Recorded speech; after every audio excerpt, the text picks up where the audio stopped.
Bonjour et bienvenue sur cmath.h. Aujourd'hui, nous allons corriger un exercice d'algèbre bilinéaire et comme support de discussion, nous proposons l'énoncé suivant. Je rappelle que c'est un exercice d'une université, soit E, un K espace vectoriel, ou K désigne R ou C. On note L2 de E dans K, autant pour moi, l'ensemble des formes bilinéaires sur E. LS de E dans K, l'ensemble des formes bilinéaires symétriques sur E. Et par LA, E dans K, l'ensemble des formes bilinéaires antisymétriques sur E. Premièrement, on nous demande de prouver que LS et LA sont des sous-espaces vectoriels de L2. Et on nous demande de montrer que L2 peut s'écrire comme somme directe de LS et de LA. Alors, regardons ce qu'on peut proposer comme solution.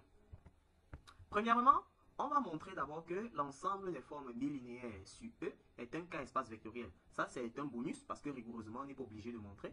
Alors, autrement dit, si alpha et bêta sont dans L2 et que lambda est dans K, c'est-à-dire un scalaire, alors il suffit de justifier que alpha plus bêta et lambda alpha sont également des formes bilinéaires sur L2.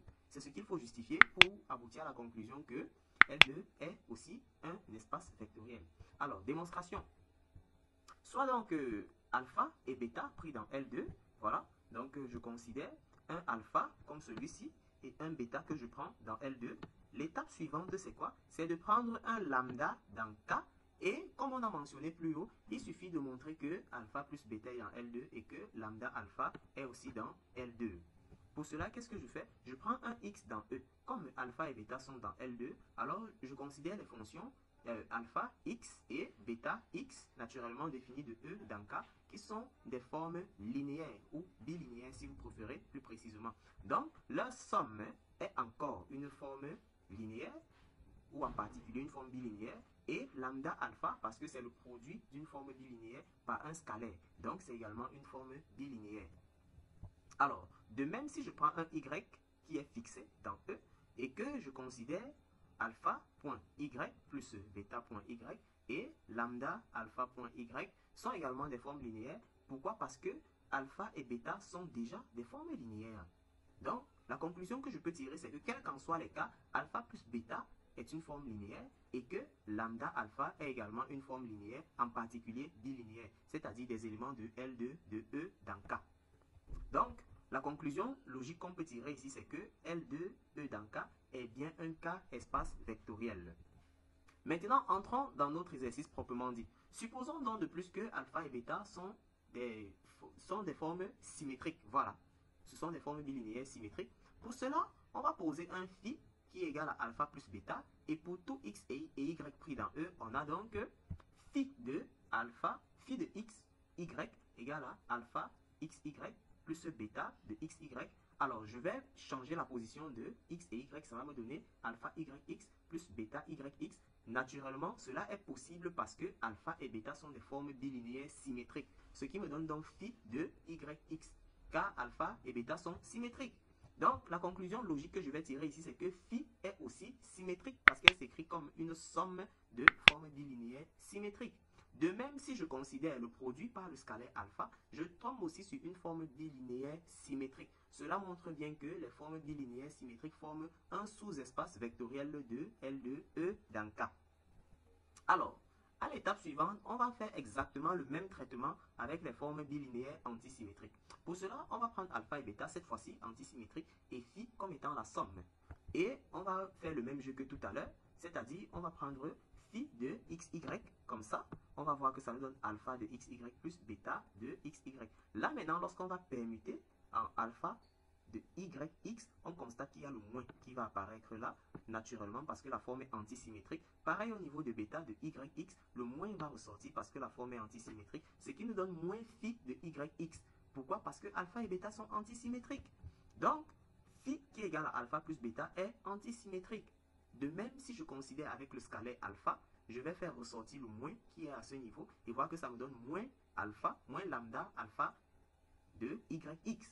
Donc, lambda alpha est antisymétrique. Cela nous montre clairement que les formes bilinéaires antisymétriques forment un sous-espace vectoriel de L2, E dans K. Maintenant, on va essayer de justifier que les formes bilinéaires de E dans K s'écrivent comme somme directe d'un élément de LS et de LA, c'est-à-dire symétrique et antisymétrique. Pour cela, on va considérer alors F une forme bilinéaire quelconque. On suppose donc qu'il existe une forme bilinéaire symétrique, phi, et une forme bilinéaire antisymétrique, psi. Et on va écrire F comme étant somme de ces deux formes. Alors, qu'est-ce qui va se passer?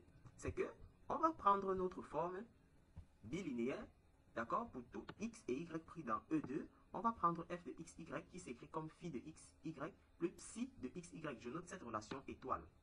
Deuxièmement, je vais prendre xy dans E2 naturellement et je vais permuter les positions de x et de y. Là, f de yx me donne phi de xy parce que la forme est symétrique et moins psi de xy parce que la forme psi est antisymétrique. Et je note cette relation 2 étoiles.